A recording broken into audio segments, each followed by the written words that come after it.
नमस्कार, मी अँकर Neha. RRC internet high speed connection apply केल्यानंतर आपल्या पूर्ण दर्शकांनी आपल्याला खूप सुंदर अनुभव दिलेले आहेत. त्यांनी आपलं कनेक्शन यूज केलं तेव्हापासून. पण आपण एवढ्यावरच थांबलेलो नाही आहोत. 2 लाखाच्या वरती 2 लाख प्लस आपण एक सबस्क्रायबरचा आकडा पार केलेला आहे आणि 25,000च्या वरती आपले इन्स्टाला फॉलोअर्स सुद्धा आहेत.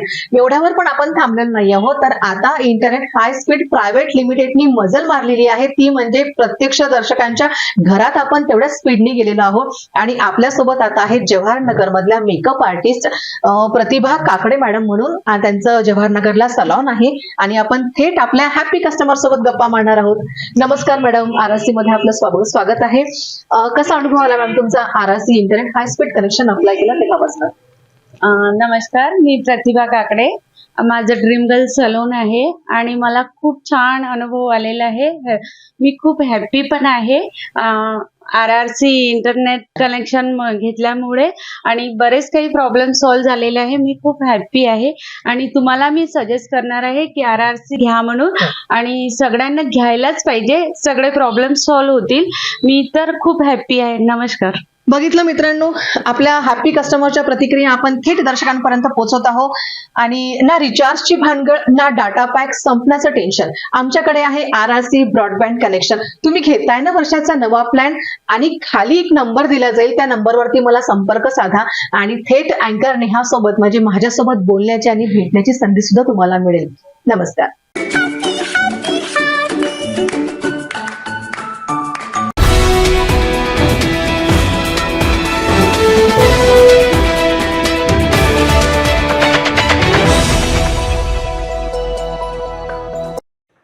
नमस्कार, आरआरसी नेटवर्कच्या लेटेस्ट बातमीपत्रात आपले स्वागत.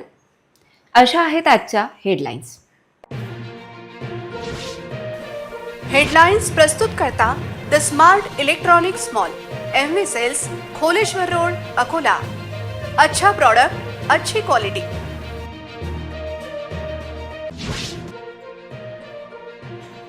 म्हाडाची सरकारी जमीन खासगी विकासकांच्या ताब्यात.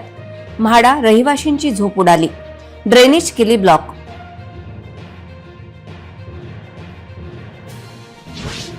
भाऊसाहेबांच्या जयंतीनिमित्त कृषी विद्यापीठात ॲग्रोटेक. शेतकऱ्यांच्या समस्या सोडविणार कृषी मंत्र्यांची ग्वाही.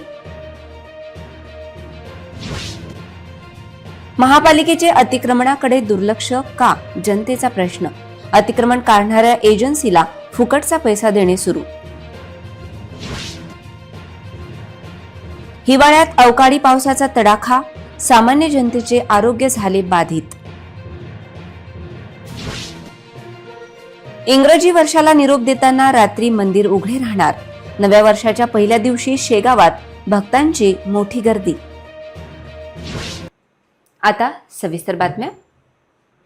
अमरावती गृहनिर्माण व क्षेत्रविकास मंडळाच्या ताब्यातील जागांकडे म्हाडाच्या अकोल्यातील अधिकाऱ्यांचे दुर्लक्ष आहे. त्यांच्या या अर्थपूर्ण दुर्लक्षामुळे म्हाडातील रामनगरचे रहिवासी मात्र त्रस्त झाले आहेत. त्याचबरोबर सर्व्हिस लाईन आणि ड्रेनेज लाईन ब्लॉक झाली आहे. पत्रकार कॉलनीत म्हाडाचे कार्यालय आहे. या कार्यालयापासून हाकेच्या अंतरावर रामनगर म्हाडा येथे MIG स्कीम बांधलेली आहे. या ठिकाणी म्हाडाच्या ओपन स्पेस आहे. त्या ठिकाणी अनेक खासगी विकासकांनी खुलेआम बांधकाम साहित्य ठेवले असून त्याची कुठली परवानगी या व्यावसायिकांनी घेतली अशी विचारणा होत आहे. खुल्या ओपन स्पेस नागरिकांसाठी विकसित न करता त्या ठिकाणी बांधकाम साहित्य ठेवण्याची परवानगी कशी दिली असा प्रश्न उपस्थित होतोय. आतापर्यंत या खासगी विकासकांचा त्रास रहिवाशांना होत नव्हता, पण थेट बांधकाम साहित्य सर्व्हिस लाईन मध्ये टाकून त्यावरून जड ट्रक नेण्याचा उद्योग केला जात आहे. म्हाडाच्या जागेतून बांधकाम साहित्य नेण्याची परवानगी व रहिवाशांचे नुकसान करण्याचा उद्योग कोणाच्या परवानगीने सुरू आहे असा प्रश्न आता विचारला जात आहे. म्हाडा स्कीम मध्ये रहिवाशांची सर्व्हिस लाईन ताब्यात घेत ड्रेनेज पाईपलाईन तर फोडलीच, ती ब्लॉक देखील केली आहे. या सर्व घडामोडी होत असताना अमरावती गृहनिर्माण व क्षेत्रविकास मंडळ यांच्या अकोल्यातील अधिकाऱ्यांकडे तक्रार केल्यानंतर त्यांनी ती स्वीकारली नसून अतिक्रमणकर्त्यांच्या पाठीशी अकोल्यातील अधिकारी असून त्यांचे हात ओले झाले का असा प्रश्न आता विचारला जात आहे. या सर्व पार्श्वभूमीवर आम्ही अमरावती गृहनिर्माण व क्षेत्रविकास मंडळाच्या मुख्य अधिकारी व अकोल्यातील उपविभागाचे कार्यकारी अभियंता यांच्याशी संपर्क केला असता तो झाला नाही. कृषी क्रांतीचे प्रणेते स्वर्गीय भाऊसाहेब उर्फ डॉक्टर पंजाबराव देशमुख यांच्या 126व्या जयंती दिनानिमित्त अकोल्यातील कृषी विद्यापीठ क्रीडांगण येथे ॲग्रोटेक 2024 चे आयोजन करण्यात आले आहे. आजपासून 29 डिसेंबर या कालावधीत राज्यस्तरीय कृषी प्रदर्शनी, कृषी महोत्सव व चर्चासत्राचे आयोजन करण्यात आले आहे. आज या प्रदर्शनीला सुरुवात करण्यात आली. भारताचे माजी पंतप्रधान मनमोहन सिंग यांच्या निधनामुळे उद्घाटनाचे कार्यक्रम रद्द करण्यात आले. या 3 दिवसीय कृषी प्रदर्शनीला राज्याचे कृषी मंत्री माणिकराव कोकाटे यांनी भेट दिली. या प्रदर्शनीमध्ये फळबाग, भाजीपाला, फुलशेती व वनौषधी, कापूस, ज्वारी, गहू, कडधान्य, तेलबिया, पाणलोट विकास, पशुसंवर्धन व दुग्ध व्यवसाय, कृषी अभियांत्रिकी व अवजारे इत्यादी विभागांसोबतच राज्याचे कृषी विभाग, इतर कृषी विद्यापीठे, संलग्न कृषी संस्था व शासनाच्या इतर विभागांची दालने तयार करण्यात आली आहे. शेतकरी बंधूंचे ग्रामीण विकासासंबंधी कृषी संलग्नित व्यवसाय व शेतीपूरक जोडधंदे तसेच कृषी मालाच्या प्रक्रिया उद्योगाविषयीची दालने कृषी प्रदर्शनीचे मुख्य आकर्षण ठरणार आहे. महाराष्ट्रामध्ये बघा, हे कृषी खातं तुझं फार रिस्की खातं आहे. काटेचा मुकुट आहे हा, तो काही विषय नाही. पण मला कल्पना आहे, मी शेतकरी असल्यामुळे मला याच्यातले इन्स अँड आउट दोन्ही पण माहिती आहे. आणि लगेच आज एखाद्या शेतकऱ्याला लीप मिळाला तर तो उद्या मिळेल याची गॅरंटी नाही. उद्या परत शेतकरी उठून उभा राहतो. त्यामुळे शेतकऱ्याच्या जीवनातले प्रश्न अनेक आहेत आणि त्याला धोरणात्मकरित्या त्याला कसं सपोर्ट करता येईल हा विचार माझ्या मनामध्ये आहे. त्यासाठी एक वेगळा कायदा करता येईल का, एखादं पोर्टल करता येईल का, सगळ्या योजना एकटी आणता येतील का.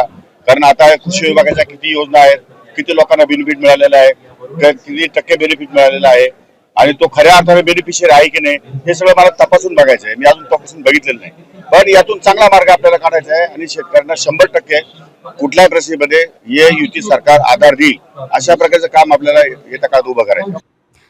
या प्रदर्शनीमध्ये अनेक दालने असून ही कृषी प्रदर्शनी राज्यातील शेतकऱ्यांसाठी आनंद पर्वणी ठरणार असल्याचे डॉक्टर पंजाबराव देशमुख कृषी विद्यापीठाचे कुलगुरू डॉक्टर शरद गडाख या प्रसंगी म्हणाले. विद्यापीठाचे कुलगुरू आपल्या सोबत आहेत. नमस्कार सर, आरसी मध्ये स्वागत आहे. ॲग्रोटेक्सच्या माध्यमातून आपण किती शेतकऱ्यांपर्यंत पोहोचणार? त्याच्यामध्ये दरवर्षी आपण बघितलं तर हे 1983 पासूनची ही परंपरा चालू आहे. हे कृषी प्रदर्शन आपण ॲग्रोटेक 2024 आता यावेळी संपन्न होत आहे. भाऊसाहेबांच्या जयंती निमित्तानं त्यांच्या 27 डिसेंबर ही त्यांचा जयंतीचा दिवस असतो. 27, 28, 29 3 दिवस हे प्रदर्शन असतं आणि यामध्ये गेल्या 2 वर्षात मी बघतोय, पहिल्या वर्षी 5 दिवस प्रदर्शन भरण्यात आलं, त्यावेळी 10 लाख शेतकऱ्यांनी भाग घेतला होता आणि गेल्या वर्षी 7.5 लाख शेतकऱ्यांनी या ठिकाणी आपला सहभाग नोंदवलेला आहे. ह्या वर्षी आता बघूया, कमीत कमी 7 ते 8 लाख शेतकरी येतील अशी अपेक्षा या 3 दिवसामध्ये आहे. आपल्यासोबत जुडलेले आहेत अकोला जिल्ह्यातील काही शेतकरी आणि त्यांना कृषी विद्यापीठ मध्ये येऊन कसा अनुभव आलेला आहे ते आपल्यासोबत शेअर करणार आहे. कसं वाटलं सर तुम्हाला कृषी प्रदर्शनीमध्ये येऊन? कृषी प्रदर्शनीमध्ये मी दरवर्षी येत असतो. यावर्षी ठिबक सिंचन बद्दल माहिती विचारली, त्याचं मार्गदर्शन झालं, अजून बरेच निरनिराळे प्रकारचे समाधान वाटलं. दरवर्षीच असं कृषी प्रदर्शन भरावं अशी आमची इच्छा आहे. खूप शेतीमध्ये वापरासारखे इथं अत्याधुनिक आलेलं आहे आणि जैविक असो, रासायनिक असो किंवा यांत्रिकी शेतीसाठी असो, सर्व प्रकारचे इथं स्टॉल लागलेले आहेत. आम्ही याच्यामधून जैविक शेतीबद्दल माहिती घेतलेली आहे, सेंद्रिय शेतीबद्दल माहिती घेतलेली आहे, काय करायचं काय नाही करायचं, कसं करायचं त्याच्याबद्दल, आणि इथं जनावरांबद्दल माहिती मिळालेली आहे, दुग्ध व्यवसायासाठी काय करायचं आहे त्याच्याबद्दल इथे येऊन खूप. महाराष्ट्र राज्यातील मोठ्या प्रदर्शनांपैकी एक आहे आणि विदर्भातील सर्वात प्रसिद्ध अशी कृषी प्रदर्शनी आहे. कृषी प्रदर्शनीमध्ये आपल्याला जे वेगवेगळ्या गोष्टी बघायला मिळतात, ज्या एकत्र गोष्टी आपल्याला बघायला मिळू शकतात. कृषीचे जे विद्यार्थी आहेत, विविध कॉलेजेसमधून आले जे विद्यार्थी आहेत, त्यांना या सगळ्या गोष्टी, याची देही याची डोळा पाहण्याची जी संधी मिळते, एकाच ठिकाणी जेव्हा बघण्याची संधी मिळते, तर हे खूपच सौभाग्याचं आहे असं म्हणायला हरकत नाही आहे. एकंदरीत बरेच शेतकरी इथे समाधानी होऊनच जाणार आहेत.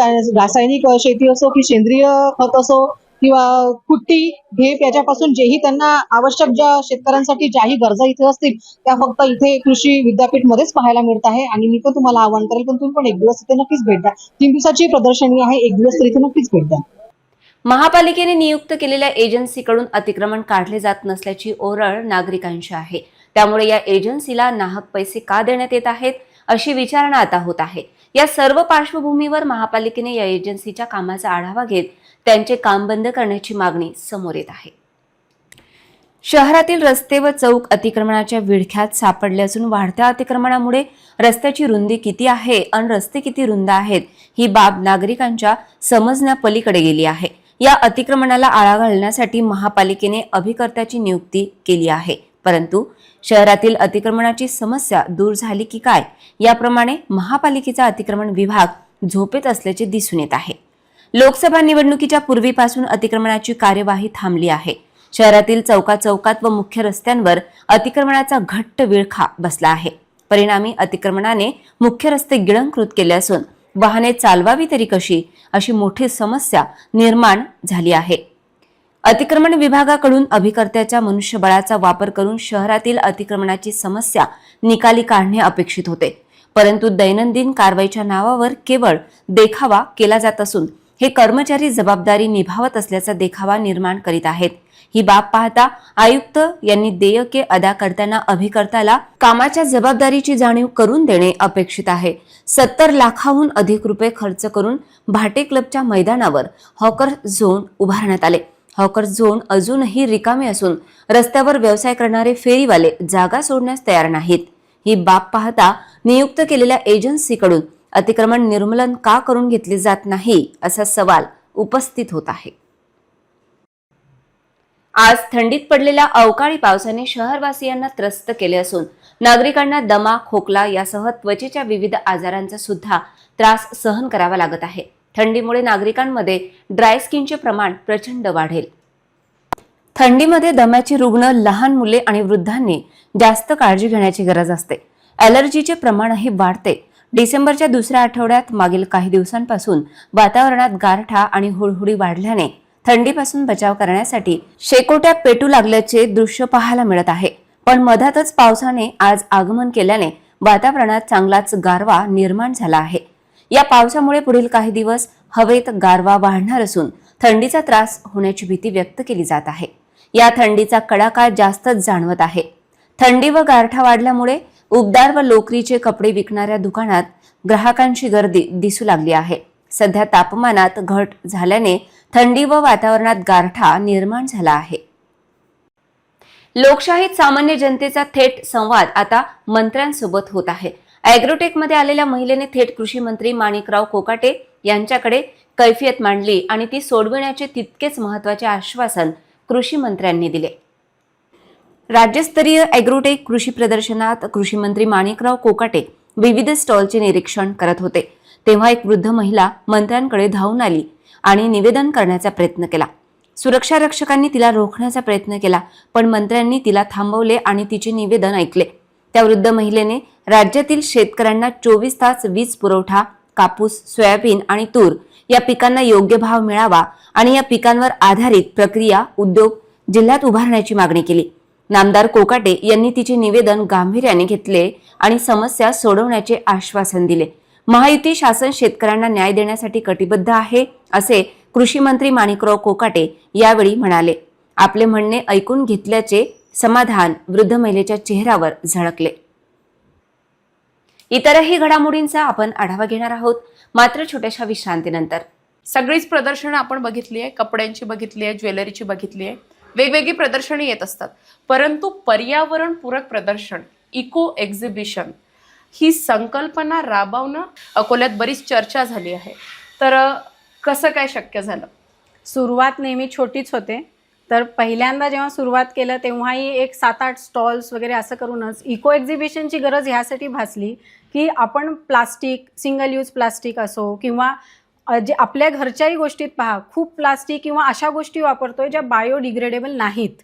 मग त्या साठत राहतात आणि इव्हेंच्युअली ते तुमच्या खाण्यात येत आहे. मायक्रो प्लास्टिकचं प्रमाण वगैरे जर आज तुम्ही पाहिलं तर आपल्या शरीरामध्ये, आपल्या रक्तामध्ये देखील मायक्रो प्लास्टिकचं प्रमाण आता आढळायला लागलं आहे. त्यामुळे कुठेतरी सिरियस प्रत्येकाने व्हायची आता गरज आहे की, आणि आपण जर आता नाही झालोत ना सिरियस, तर येणारी पिढी आपल्याला म्हणजे खूप नावं ठेवणार आहे की तुमच्या हातात असून तुम्ही काही का नाही केलंय, काही पावलं का नाही उचललीत. तेव्हा तर प्रत्येकाने आपल्याकडून होईल तेवढा खारीचा वाटा उचलावाच, त्याची गरज तेवढी प्रकर्षाने आहे. म्हणून इको एक्झिबिशन. हटके संवाद. विश्रांतीनंतर पुन्हा एकदा तुम्हा सर्वांचं हार्दिक स्वागत. गुळपट्टी खाल्ल्याने हिंगणा नळकांडे गावातील 35 ते 40 लोकांना विषबाधा झाल्याची घटना घडली. याबाबत माहिती मिळाल्यानंतर संबंधितांवर वैद्यकीय पथकाने प्रथमोपचार केले. सर्वांची प्रकृती चांगली असल्याचे कळते. बाळापूर तालुक्यातील हिंगणा नळकांडे गावातील 35 ते 40 लोकांना अन्नातून विषबाधा झाल्याची घटना घडली. गुरुवारी रात्री त्यांना मळमळ, उलट्या होऊ लागल्या. गावातील 35 ते 40 गावकरी पायीवारीने शेगावला गेले होते. दर्शन घेऊन परतताना काही लोकांनी गुळपट्टी खाल्ली. गुळपट्टी खाल्ल्यामुळे त्यांना त्रास जाणवू लागला.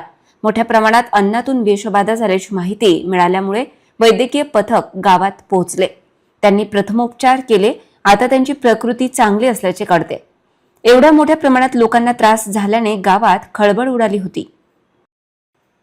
चालकाचे नियंत्रण सुटल्यामुळे अयोध्येहून वाशिमला जाणारी खासगी लक्झरी बस गुरुवारी सायंकाळी बाळापूर नजीक भिकुंड नदीच्या पात्रात कोसळली. त्यामुळे 40 प्रवासी किरकोळ जखमी झाले. पोलीस आणि स्थानिक नागरिकांनी बचाव कार्य सुरू केले. तसेच जखमींना रुग्णालयात हलवले. वाशिम जिल्ह्यातील भाविक अयोध्येत आयोजित भागवत सप्ताहात सहभागी होण्यासाठी गेले होते. तेथून रेल्वेने भुसावळला आले आणि 3 लक्झरी बसेस भाड्याने घेऊन वाशिम येथे चालले होते. त्यातील एक बस बाळापूर नजीक भिकुंड नदीत कोसळली. चालकाचे वाहनावरील नियंत्रण सुटल्यामुळे अपघात झाला. अंधार असल्याने प्रवाशांमध्ये खळबळ उडाली. 40 ते 50 भाविक बसमध्ये होते. नशीब बलवत्तर असल्याने जीवितहानी झाली नाही. पोलिसांनी नागरिकांच्या मदतीने बचाव कार्य केले. ज्या पुलावरून बस कोसळली त्या पुलाची उंची वाढवण्याची मागणी होत आहे. इतरही घडामोडींचा आपण आढावा घेणार आहोत, मात्र छोट्याशा विश्रांतीनंतर. ना दर महिन्यात रिचार्जची भानगड, ना डाटा पॅक संपण्याचं टेन्शन. आमच्या घरी आहे RRC ब्रॉडबँड कनेक्शन. तुम्ही घेतलाय काही वर्षाचा नवा प्लॅन?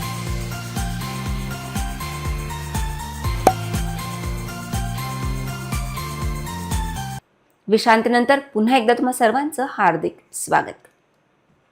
चिमुकलीवर अत्याचार करणारा कारल्याचा भीमराव सुखदेव गवई नराधम पोलिसांच्या ताब्यात आला आहे. या आरोपीने बालिकेवर अत्याचार केल्याची माहिती समोर आली असून पोलिसांनी त्याला तात्काळ अटक केली आहे. पुरोगामी महाराष्ट्रात गेल्या काही काळात लहान मुलींवर अत्याचाराच्या घटना वाढीस लागलेल्या दिसत आहेत. या घटनांमुळे समाज मन सुन्न झाले आहे. अशी एक घटना पातूर तालुक्यात समोर आली. 9 वर्षीय मुलीवर अत्याचार करणाऱ्या नराधमाला पोलिसांनी 6 तासाच्या आत अटक केली. प्राप्त माहितीनुसार 26 डिसेंबरला सायंकाळी पातूर पोलिसांच्या क्षेत्रातील एका गावात 9 वर्षीय मुलगी आपल्या घराजवळ बकरीच्या पिल्लासोबत खेळत होती. दरम्यान बकरीची पिल्लू एका घरात शिरले. त्या पाठोपाठ मुलगी त्या घरात शिरली तेव्हा 50 वर्षीय व्यक्ती घरात होती. त्याने संधी साधून मुलीवर अत्याचार केला. मुलीला त्रास होऊ लागल्याने मुलीने आईला सांगितले. तेव्हा घडलेल्या घटनेचा उलगडा झाला. मुलीच्या कुटुंबियांनी पातूर पोलिसांना घटनेची माहिती दिली.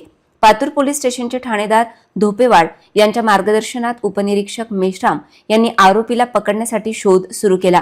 परंतु तोपर्यंत आरोपी गावातून पळाला होता. पोलिसांनी तपास करून आरोपीला गावानजीकच्या जंगलातून अटक केली. पोलिसांनी आरोपी कारल्याचा भीमराव सुखदेव गवई विरुद्ध विविध कलमांनुसार गुन्हा दाखल केला. पातूर पोलीस तपास करीत आहेत. शेगाव येथील श्री गजानन महाराजांचे मंदिर 31 डिसेंबरला रात्रभर भक्तांसाठी खुले राहणार आहे. मोठ्या संख्येने येणाऱ्या भक्तांसाठी संस्थांकडून सोयी सुविधा उपलब्ध करून देण्यात येणार आहेत.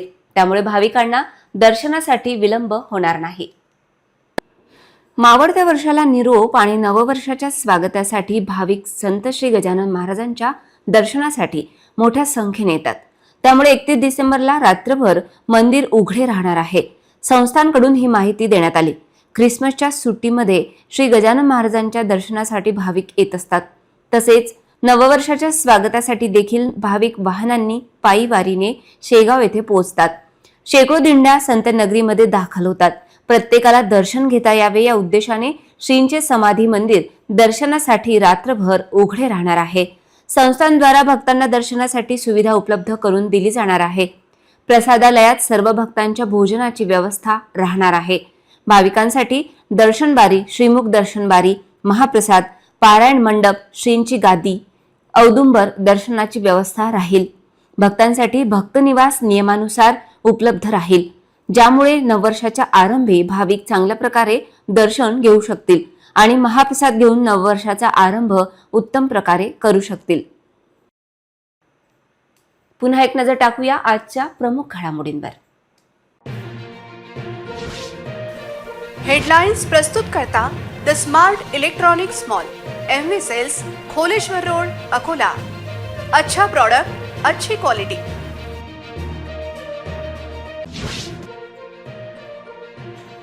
म्हाडाची सरकारी जमीन खासगी विकासकांच्या ताब्यात, म्हाडा रहिवाशींची झोप उडाली, ड्रेनेज केली ब्लॉक.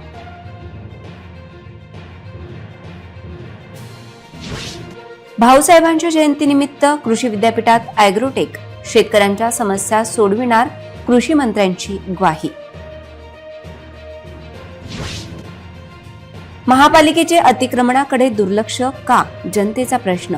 अतिक्रमण काढणाऱ्या एजन्सीला फुकटचा पैसा देणे सुरू.